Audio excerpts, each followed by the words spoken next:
ကျွန်တော်ကတော့မိုင်းမိုတိုမှာမနှက်စာလာတီးနေတာဖြစ်ပါတယ်ဒီကတော့အပူကလည်းမင်းညနေကမစားတော့လို့သိရပါတယ်ဟိမင်းစိုးဆိုလည်းမေဒီလာနေမစားပဲလာလို့ကြားပါတယ်နော်ပေါက်စီဆိုတစ်လုံးနဲ့မကြိုက်ဘူးနှလုံးကြိုက်တာနှစ်ဖက်ဆွဲတာဟိုကျွန်တော်တို့နားမှာမဲတွေ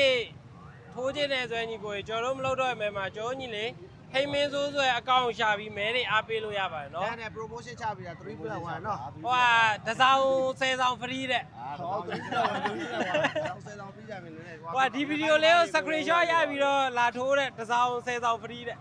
3+1ပေးပါပါကျွန်တော်နာမည်နဲ့သွားထိုးလိုက်နော်တော့ရှော့ပြပါမလားဒါကြီးရှော့ပေးပါရှော့ပေးဒါ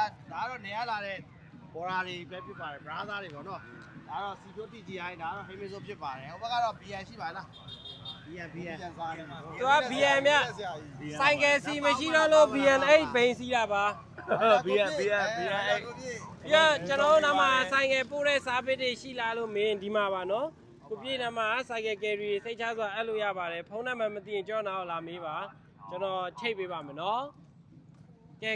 အပူကတော့ကျွန်တော်အရှုံးခံပြီးဆိုင်ကယ်တွေပေးမယ်လို့တော့ပြောတယ်ခါမဟုတ်မို့စိတ်ကြိုက်ဝယ်လားကဲမှာတော့ကျွန်တော်တို့ရတဲ့စီအောင်ပါရတဲ့စီပေါင်းသေးတွေစုံနေပါတယ်လို့အဲ့ဒါလေးလာပြောပြတာပါမတိမှစိုးလို့မှဆိုင်ကယ်လေးတွေနဲ့နော်မှလည်းအများကြီးမှလည်းအများကြီးကို စုံနေပြီဘာလို့ဆိုရင်တော့ပြဿနာတက်နိုင်ပါလေပြန်လာပဲကောင်းပါလေပြန်လာပဲကောင်းပါကဲအပေးတဲ့ညီကိုရအားလုံးကျေးဇူးများတင်ပါတယ်သွားလဲသားလို့လာလဲဖြောက်ပါသေးလောက်ကင်နေစီပြကြပါသေးတိုက်ကြည့်ပါ